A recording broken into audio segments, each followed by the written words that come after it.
Hey, what's up there, YouTubers? It's me again, Brian, aka Gamer 55551, and I am back with a My 2 Cent video for this week, for the week of August 6th to the 12th. Though there won't be any video review for this week, mostly because something came up though that unfortunately I'm going to have to deal with this weekend, so I'm not going to be able to do any kind of video review of any type. I'm hoping to do one soon or maybe next week, but for this week though, certain things that come up, and unfortunately I gotta deal with it though, so no video review for this week and everything.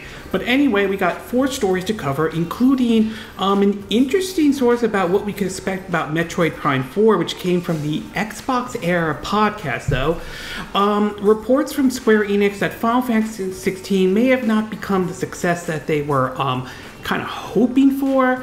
The NPD charts from last week, which unfortunately I didn't get a chance to look at though, have recently came out, or circa whatever it's called though, and shows what did very well in June, and the surprise announcement of Red Dead Redemption coming to the Nintendo Switch and the PS4 and the PS5, but with the response being kind of mixed at best, depending on depending on who you're asking though. If you're interested in where I got the source of these information though, I'll have links down in the description down below, assuming you're watching this on YouTube. But before we get started, I like to do what I like to call the quick My 2 Cents, stories that kind of caught my attention, but I'm not going to go into a huge amount of details.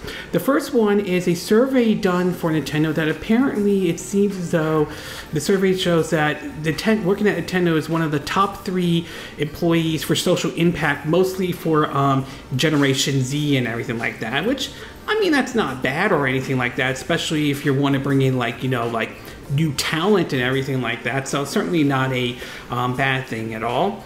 We also learned that basically Activision Blizzard has, however, been improved in New Zealand, and they seem to be giving the go-ahead though. We haven't yet heard from when Australia, whether they're going to give it the go-ahead or not. I'm leaning towards most likely they will, and I wouldn't be surprised if the CMA and Activision Blizzard and Microsoft sort of iron out certain details. I think it's most likely this deal is going to close. I think everyone has sort of come to that conclusion. Exactly when it will close remains to be seen at this time, but yep, another country approved the Microsoft buying Activision Blizzard though. We also learned that the developers of Metroid Dread Mercury System are working on 2 large undisclosed titles in the work at this time though. No word on what those titles are, to be exact though. I am kind of curious to see what those games may be. Not against them doing another entry in the Metroid series or anything like that, but I wouldn't be opposed if it's something original or working on another IP or anything like that. So I am kind of curious to see what Mercury System might be working on though. We also learn about apparently a Wicket plush, basically from the Pokemon Center. It's basically one of those plush toys and everything like that. And well, judging by the way it's shaped, let's just say somehow Rule 34, shall we say, got its hands on it. And I mean, I don't know what they were thinking when they were designing this plush toy. I mean, I don't think that was their intent, but once you see it though, you're gonna be like, yeah, yeah, Rule 34 kind of reared its ugly head on this one. It's pretty funny though. I'll check out in the description to be exact on that one.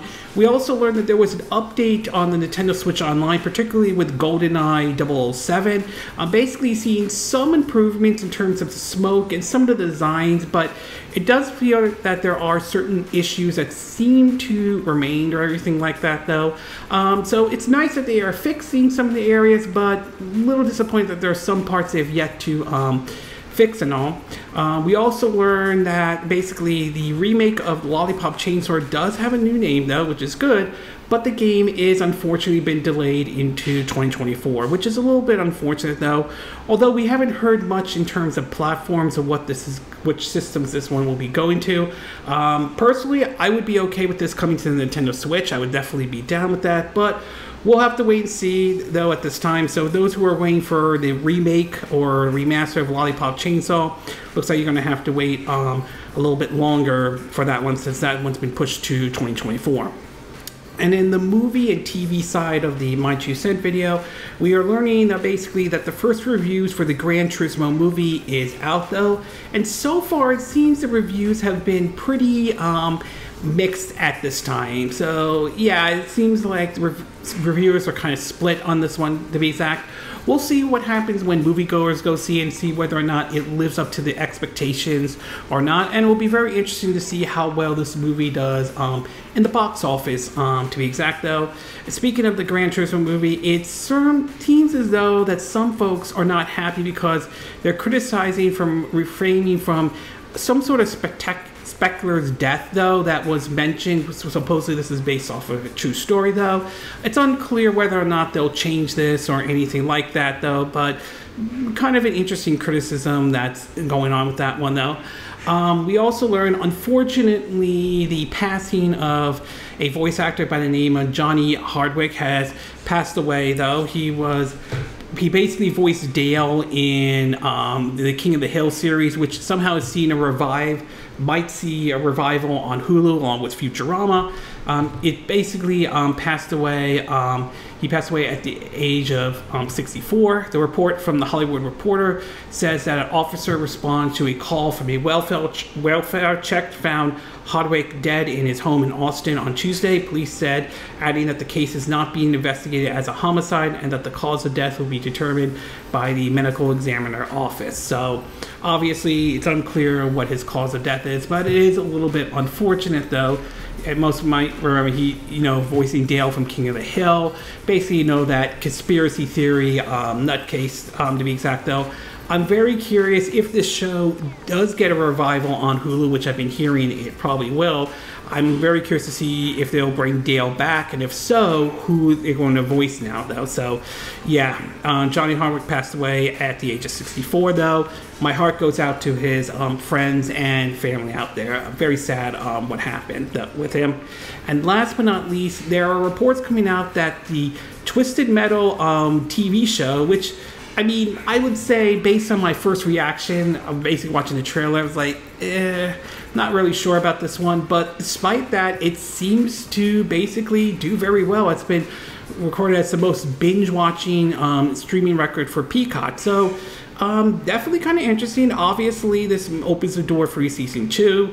I mean, we saw something similar with Halo on Paramount Plus, where that show, where the response to some folks was mixed, but it seemed to have done very well for them to greenlight a season 2. So it sounds like they'll be moving ahead with, based on what we're hearing right now. It does sound more likely that NBC, Universal, and Peacock will move ahead with a season 2 since it seems as though people seem to like binge watching the Twisted Metal show and all. Okay, with the quick My 2 Cent part now done, along with the movie and TV show part though, we'll get started with our first story, and this one has to do with Red Dead Redemption, which was interestingly announced this week for both the PS4 and being able to bring it to the PS5, to basically even the Nintendo Switch. Now, there are plenty of Rockstar games that I've played out there, and there are some that I think are good and everything like that. But I think Red Dead Redemption has kind of been a favorite of mine because I like that spaghetti western style approach they did to the game, and it definitely gives off sort of that Quentin Tarantino vibe to it though. I remember playing the original Red Dead Redemption when it was released back, I think in 2010 on the PS3 and all, and of course playing, I think in 2018 Red Dead Redemption 2, which is basically a prequel to the first Red Dead Redemption, and they're still great games and everything like that. It just never really got the attention to Grand Theft Auto, to be exact, and everything like that. So when rumors started to pop up that Red Dead Redemption would get a remake or a remaster treatment though, I was both happy but kind of concerned about this. And the concern part really kicked in after what we saw with the GTA Trilogy Definitive Edition and how that whole situation played out and how that really, well, let's just say it did damage Rockstar's reputation. So much so that rumors started to pop up that the whole backlash of that basically led to Rockstar pulling the plug on hitting the pause on the remake and remaster of the possibility of Red Dead Redemption and to some extent Grand Theft Auto 4. That was until there were reports on the South Korean rating board that seemed to indicate that Red Dead Redemption was going to, basically an announcement for that was coming soon, possibly under the title of a remake or a remaster. Then there were rumblings about the possibility of Rockstar going to be announcing something in August and all. Well, we did get this announcement this week, and apparently it looks like that Red Dead Redemption will be coming not only to the PS4 and PS5 via backwards compatibility, but for the first time ever, it's coming to the Nintendo Switch. In several articles, this one's from GameSpot, it reads that, quote, excuse me, Rockstar Games has officially announced that its beloved 2010 Western action game, Red Dead Redemption, and its Undead Nightmare expansion are heading to additional platforms. The game will be available next week on Switch and PlayStation 4. Rockstar has confirmed it will also be playable on PS5 through backwards compatibility. It's worth pointing out there are reports that the game will also be getting a physical version. Basically will be out supposedly October 13th. I'm not 100% sure if that's a confirmed date, but supposedly a physical version is coming. Red Dead Redemption and Undead Nightmares are already available on Xbox platform, including Xbox Series X and S VI backwards compatibility, though. Red Dead Redemption will release digitally for Switch and PS4 on August 17th for $50. A physical edition, as I mentioned, is set for October 13th on Red Dead Redemption's website. This is a port of numbers of touch-ups, but it's not a full-blown remake or remaster. In terms of what's new, there is support for additional language and trophy support on PlayStation. There's no online support in this re-release. In other words, the multiplayer is more than likely taken out. The language now includes simplified and traditional Chinese, Korean, Polish, Brazil, Portuguese, Russian, and Latin American Spanish. Double 11 Studio that worked on Fallout 76, Minecraft Dungeon, Crackdown 3, and Limbo is developing Red Dead Redemption for Switch and PS4. The announcement of Red Dead Redemption released on Switch and PS4 comes just a day before Rockstar's parent company Take-Two is due to report earnings on August 8th. In previous earnings announcements, Take-Two managed said it planned to release 2 new iterations of previous released titles, with many believe that a Red Dead Redemption release could be one of them. Well, now that is official. As for the other one, it could be a rumored Borderlands collection. So for me, though, this announcement was sort of a mix because on one hand, the idea of bringing Red Dead Redemption, playing at home and on the go on the Nintendo Switch definitely sounds exciting, though. I definitely enjoyed the first one and the second one. But at the same time, that whole issue with Grand Theft Auto Trilogy Definitive Edition kind of rears its ugly head, and hearing the fact that the studio also worked on games like Crackdown 3 and Fallout 76, or other games as well, it does raise some concerns, but I will give them the benefit of the doubt for the time being, and we'll see, hopefully we'll see a full breakdown of what that game is going to be like. Although, from what I understand, several reports are pointing out that the Switch version will be, I believe, 1080p 30 frames per second when in dock mode, 720p 30 frames per second in portable mode, and I think the other versions, like the PS4, will be, I think, 1080p 30 frames per second. PS4 Pro, I think, will have an option of 4K 30 frames per second, and PS5, I believe, will be with the backwards compatibility option. I believe it goes up to 4K 30 frames per second. Now, not everyone is happy about this announcement. There have been some that have been kind of disappointed with this announcement, not being the remaster or remake that they had originally had hoped for, though. In an article from Nintendo Life, there are basically some Red Dead fans are calling for a boycott. This is what I had to say. Quote, after the troubled Grand Theft Auto trilogy, which significantly exceeded sales expectation, it sees a simple port of John Morris's original adventure may have pushed some within this community to a breaking point, with many fans of the company now essentially calling for a boycott. You can see many angry and frustrated threads on social media and the Red Dead Redemption subreddit where fans are calling it a lazy port and taking aim at Rockstar with language I'm not going to repeat here. One thread trending at the top of the same subreddit is "Do not buy Red Dead Redemption" with over 7K upvotes. It highlights the premium price of the game and how this particular version actually comes with less content and seemingly no enhancement. There are many other comments and users here and elsewhere reiterating why fellow Rockstar and Red Dead fans shouldn't buy this version. Some aren't happy it's not directly done by Rockstar, similar to how it outsourced GTA Trilogy to Grove Street Games. UK independent studio Double 11 is handling Red Dead, a team founded by former Rockstar lead programmer and support developer that previously worked on games like Minecraft Dungeon. They basically this person who's basically pointed out something about the Red Dead Redemption on Twitter. It says no remake, no remaster, no PS5 version, $50 US. Physical is out October 13th, has Undead Nightmare, no 60 FPS. It's a 2010 game without multiplayer and nothing else though. So I would say the response to this has certainly been kind of mixed, and to me it kind of depends on who you're asking though. It seems that on the Nintendo Switch side though, it does seem that most Switch owners, again, to be clear, I'm not speaking for everybody who owns a Nintendo Switch, and some might not want to get, are thinking about not getting this port at all though. But it does seem that the response from the Switch side seems to be more on the positive side compared to what we're seeing on the PS4 and PS5 side, where it does seem to indicate there's a little bit more of the negativity side, though to be clear, I'm sure there are some on the PS4 and PS5 side that are actually looking forward to this title. And to some extent, I kind of can see some of the arguments to be exact though. I can understand why some people maybe were hoping for like an enhanced remaster or remake version. On the other hand, it is possible Rockstar didn't want to rock the boat like they did with the GTA Trilogy Definitive Edition and figured just doing a simple port is probably the better option and everything like that.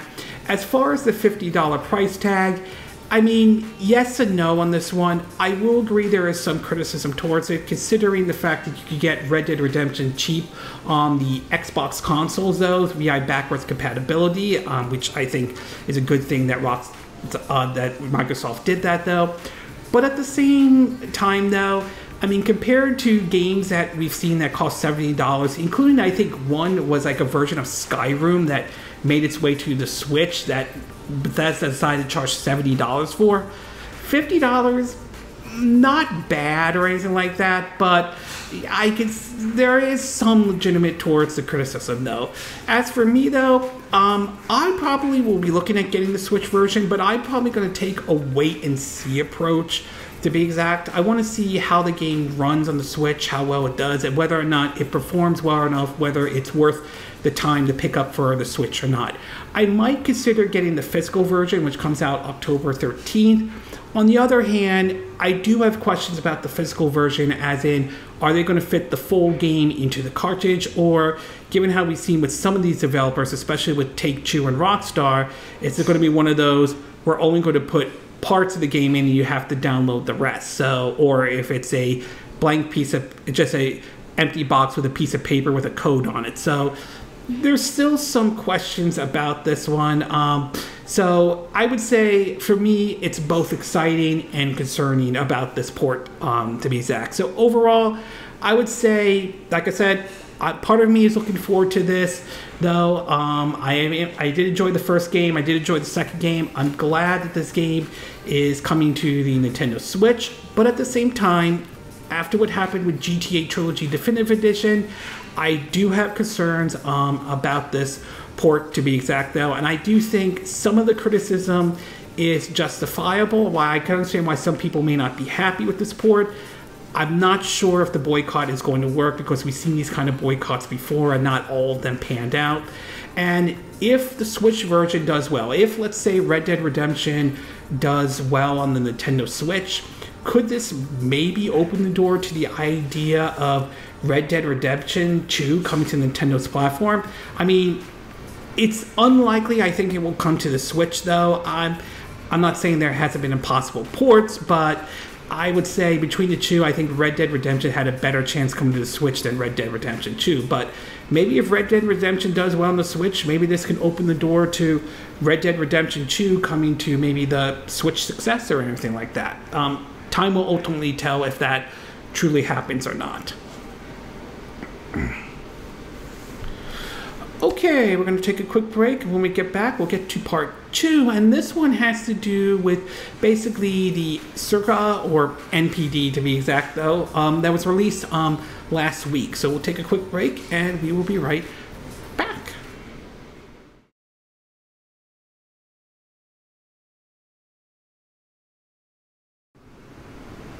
Okay, and we are back with part 2 of my 2 cent video, and for this one, we're going to be taking a look at the Circana, again, I have a hard time saying it, formerly known as the NPD group. Now, last week, and unfortunately I wasn't able to cover this, we definitely got some of the results came in from the numbers of what games did in terms of how they did in June, or actually in July, and we got some interesting numbers, as it does seem to indicate that Diablo 4, despite some controversy on some decisions basically Blizzard and Activision Blizzard made to it, seemed to have done very well, along with new entries like Final Fantasy 16 and Street Fighter 6 though.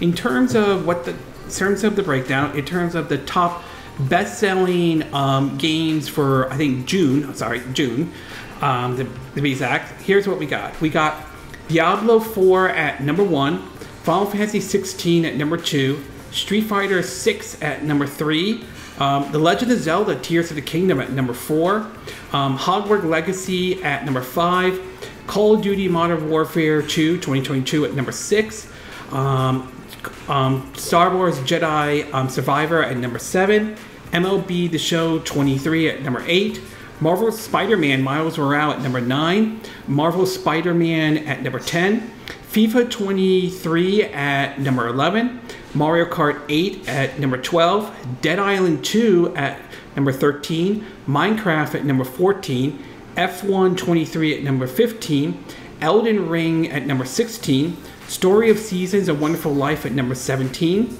God of War Ragnarok at number 18, Resident Evil 4, the remake at number 19, and Super Smash Bros. Ultimate at number 20. In terms of the year-to-date 20 best-selling games so far, we have Hogwarts Legacy at number 1, The Legend of Zelda Tears of the Kingdom at number 2, Diablo 4 at number 3, Call of Duty Modern Warfare 2 2022 at number 4, Star Wars Jedi Survivor at number 5, Resident Evil 4 remake at number 6, MLB The Show 23 at number 7, Dead Island 2 at number 8, Final Fantasy 16 at number 9, Street Fighter 6 at number 10, FIFA 23 at number 11, Dead Space 2023 at number 12, Madden NFL 23 at number 13, Elden Ring at number 14, Mario Kart 8 at number 15, The Last of Us Part 1 at number 16, Minecraft at number 17, God of War Ragnarok at number 18, Pokemon Scarlet and Violet at number 19, and Marvel Spider-Man Miles Morales at number 20. So I think the takeaway we could take out of this is the fact that a couple things. One, I think the Spider-Man games are doing very well, most likely to build up the anticipation for the upcoming release of Spider-Man 2, one of the games that I am definitely looking forward to when it comes out in October, though. Dead Island 2 seems to be doing okay. Mario Kart 8, obviously, still in there, no matter what, though. Legend of Zelda Tears of the Kingdom certainly is good. It dropped at number 4. It isn't at number 1, which is a little bit unfortunate, but it is what it is. But Street Fighter 6 entering at number 3, that's not bad. I'm very curious to see how that one will do in the next month, though. And Final Fantasy 16 and Diablo 4 obviously did very well, though. I mean, yes, Diablo 4 did get some controversy over some of the decisions Activision Blizzard has made, though, but so far it did well in June, though. I'll be interested to see how July and August will be when those charts come out to see where Diablo 4 will sit, though. Final Fantasy 16 is kind of interesting for me though, because I will be talking about that in part 3 though, and that it does seem it does seem to indicate it may have done well, but a lot of that is also going to be Square Enix's expectation though. It's going to be interesting to see how the game does in the long run and all, whether or not it will maybe stay on the charts or not though. But still, I mean, not a bad start at number 2 to be exact though. So overall, I would say not a huge month though, but clearly Street Fighter 6, Final Fantasy 16, and Diablo 4 definitely were the clear winners in terms of that. And I will say my Spider-Man 1 and Spider-Man Miles Morales did. Obviously, there's hype building up for Spider-Man 2, or you could say the sequel to Spider-Man into the Spideyverse and everything like that. The movies that recently came out, the sequel. So I think those were probably the big winners for June, though. We'll have to see how next month, how that one is going to be, and we'll see how well those 3 games will do in the next month's charts, to be exact. Okay, we're going to take a quick break, and when we get back, we'll get to part 3, and this one has to do with Final Fantasy 16 and the fact that Square Enix has sort of said the game may have not done as well as we had originally had thought it would be. So we'll take a quick break, and we will be right back.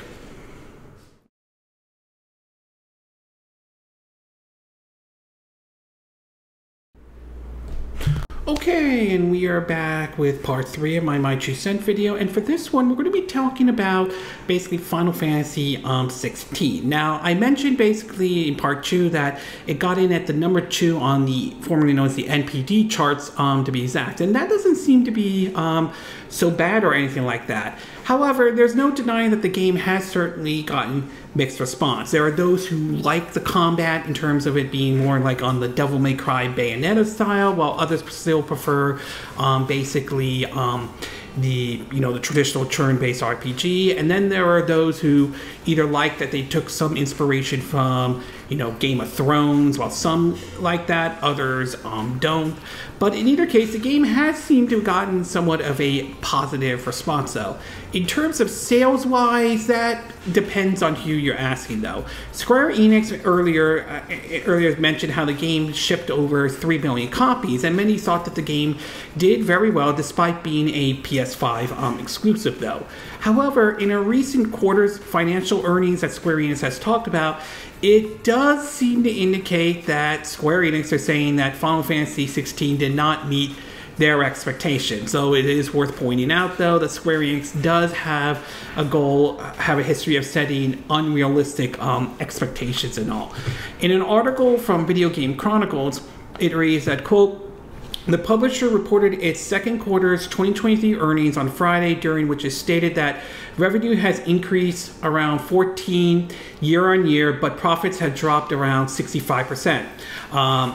When the Tokyo Stock Exchange closed on Friday, Square Enix share price was at 6,366 yens when it opened earlier today. However, the price has been dropped to 5,556 yens and stayed around that figure through the day, dropping to 5,457 yens at that point. This is the lowest the company share price has been since May 2022, and according to Bloomberg, it's worth dropped. I think it's worth dropped in like 3 years. Bloomberg is citing that one of the reasons for Square Enix underwhelming finance is the launch of Final Fantasy 16. The publication cited 3 separate sources who attended Square Enix's post-earning calls, all of whom claimed the president said that the game's initial sales, in Bloomberg's words, did not meet the high end of the company's expectation. The president also reportedly said the slow adaptation of the PS5 was also limiting factors in Final Fantasy 16 sales, and that the end of the hardware shortage should open up opportunities to boost software sale. PS5 exclusively, Final Fantasy 16 shipped and digitally sold 3 million copies within the release of it was released in June, according to the publisher Square Enix. The figure means Final Fantasy XVI's release sales were roughly in line with those of Final Fantasy VII's remake launch, which managed around 3.5 million copies in 10 days, a bit on PS4, which had a larger install base. The last number installment, Final Fantasy 15, remains the series' fast-selling entry with 5 million units shipped and sold digitally in the first 24 hours alone. This was across multiple platforms, however. So I think there are several factors you could take into consideration to why the game may have not sold very well. I mean, you could, or at least meet Square Enix's expectation. You could point to the fact that maybe focusing on the combat side may have not been a good decision, though that's debatable too.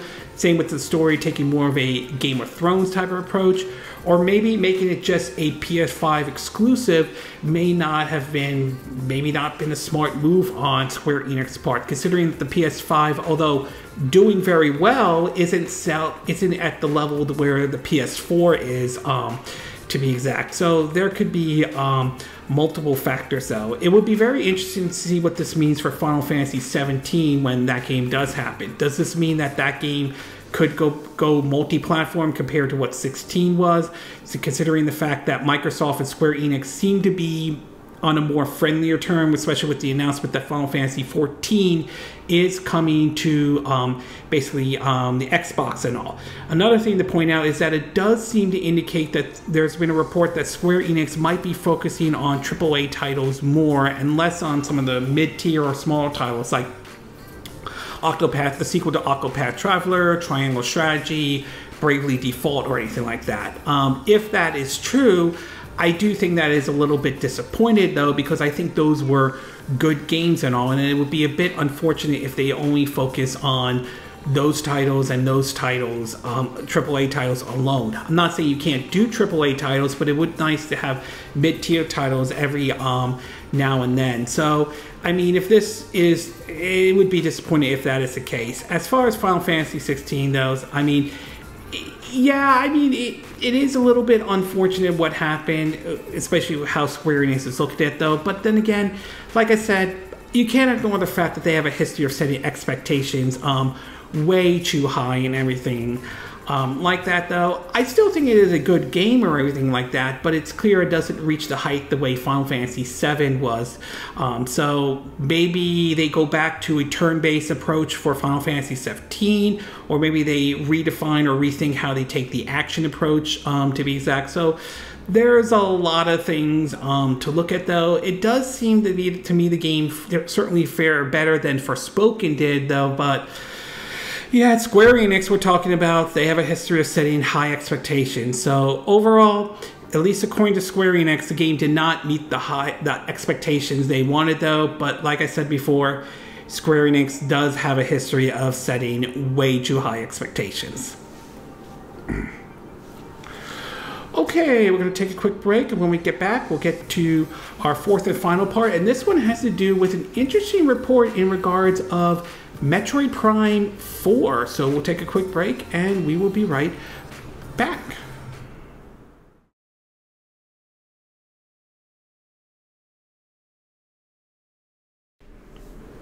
Okay, and we are back with our fourth and final part of our My 2 Cent video. And for this one, we're going to be talking about Metroid Prime 4 and an interesting source where this came from, which happened to be the Xbox Era podcast and all. Now, originally this was announced back in 2017. It was announced that Metroid Prime 4 was going to be in development for the Nintendo Switch, and at the time there were rumors of who was working on it. There were reports of Nintendo's Eternal Studios were working on it, to Bandai Namco Singapore was working on it. So there was a lot of cases back and forth of exactly who was working on the fourth entry in the Metroid Prime series. Of course, by 2019, that wasn't the case, as Nintendo reported and did a video announcing that the game did not live up to the expectations that they wanted to do, which meant that they were going to restart development of it though, which meant a lot of us had to wait much longer for that title than we had originally thought. It was then later revealed that Retro Studios, the folks that worked on the first 3 Metroid games, would be handling Metroid Prime 4. And since then, we've been hearing hirings of people who have worked on several different games, including like the Halo series and all, make their way over to Retro Studios to work on this game. But ever since then, it has sort of been radio silence. There have been back and forth on whether or not it will be coming to Switch or Switch successor, or basically be a cross-gen title, to be exact though. Well, recently reports came out about basically Metroid Prime 4 by, Xbox Era podcast, and it seemed to indicate that the world might actually be bigger than what previously Metroid Prime games were in the past, though.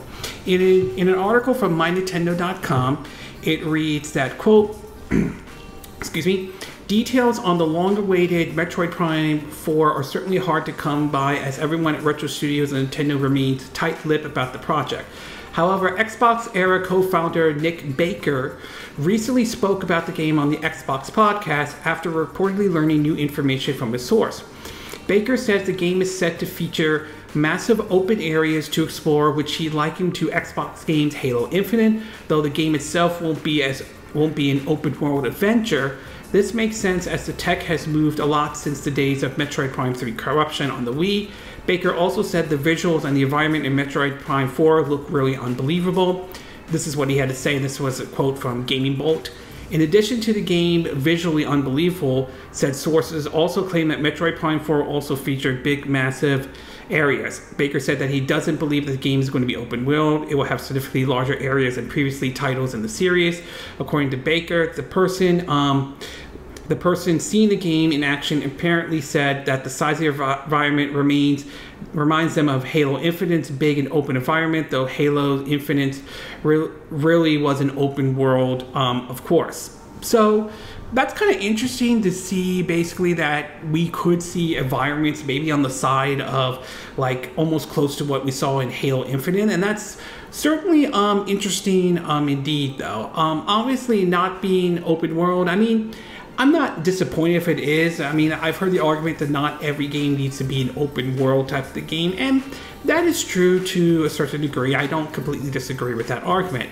That said, though, I do think that the idea of an open world Metroid game may not sound like a bad idea, and I would be kind of curious to see if they ever decide to do a Metroid Prime game with an open world setting. Maybe it's confined to one planet, considering that past Metroid games have done that, have been, you're confined to just one planet and everything like that. Or maybe it is open world, but maybe on a smaller scale, like kind of similar to what we saw with the Outer Worlds, which had open worlds, like each world it was somewhat open world but much smaller, and being able to explore different planets across the galaxy or across the star systems and everything like that. So I think it would have been kind of interesting to see them do a open world Metroid game, just like what we saw with Breath of the Wild and Tears of the Kingdom, and even Bowser's Fury, which was an add-on to the Super Mario 3D World game when that got ported over to the Nintendo Switch. Bowser Fury, in a way, was kind of open world to a certain extent, and it kind of sort of gave us an idea of what an open world Mario game might be if Nintendo decided to explore the idea of an open world Mario game and everything like that. Still, I am very curious to see how Metroid Prime is going to look, though. I'm not disappointed if it's an open world type of a game, though, but I am curious to see what worlds we'll see. I am wondering if it will still be confined to one planet, or are we going to see basically multiple planets, though, like what we saw with Metroid Prime 3 Corruption. So I'm very curious, to be exact, on that one. And I'm also curious to see where in the timeline it will take place, because the original Metroid Prime trilogy took place before the events of Metroid Prime or Metroid 2 Return of Samus, so I'm curious to see if it will continue with that or take place in a different timeline in the Metroid saga and all. So overall, definitely looking forward to this title, though. I am definitely excited for it, though. I am curious to see this big world that they are mentioning, if this report is actually true, though. And while I agree that not every game needs to be an open world type of game, I still think a Metroid Prime game with an open world setting looks kind of interesting, and if done correctly though, I think it could work though. But like I said, we still have to wait to see what this game looks like. There's still reports that it's coming to the Nintendo Switch. Some still believe it could be a cross-gen title, but time will ultimately tell if that is true or not. Okay, this concludes this My Two Cent video for this week. And again, these are my opinion. What are yours? What are your thoughts about Red Dead Redemption coming to the PS4, PS5 via backwards compatibility, and to the Nintendo Switch? Do you think this is a good thing? Do you think this is a bad thing? Are you okay with the way this port is being handled though? Which version do you think you might pick up? And do you, excuse me, do you agree with the boycott going on, or do you think the boycott is blowing everything way out of proportion? What are your thoughts about the NPD charts? Were you surprised to see Diablo 4, Final Fantasy 16, and Street Fighter 6 get the top 3? Do you think the Spider-Man game's doing well is a signal that Spider-Man 2 might do well indeed? What are your thoughts about Square Enix's response to Final Fantasy 16 sales? Do you think, are you disappointed with the way the game didn't sell very well? Do you think going an action approach may have hurt the game? Do you think may have put it on the PS5 just as a PS5 exclusive might have hurt the sales of the game? Do you think Square Enix has once again is setting expectations way too high considering their history though? And what are your thoughts about this comment about how the world's going to be in Metroid Prime 4 that's basically mentioned in this Xbox Era podcast? Do you like the idea of the world being almost as on the scale similar to Halo Infinite in any way? Are you disappointed that it's not open world, or are you glad that it isn't being an open world type of game? And do you think they should, in a way? Do you think the idea of a Metroid Prime game in an open world setting, do you think that would work or interest you in any way?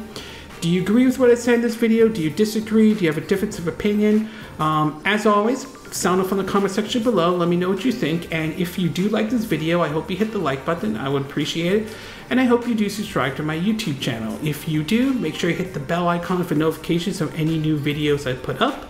Also, feel free to share this video if you want to, and feel free to donate to my channel if you like. You can do it through PayPal Me, Patreon, or Steam Labs. Links will be in the description of this video, assuming you're watching this on YouTube.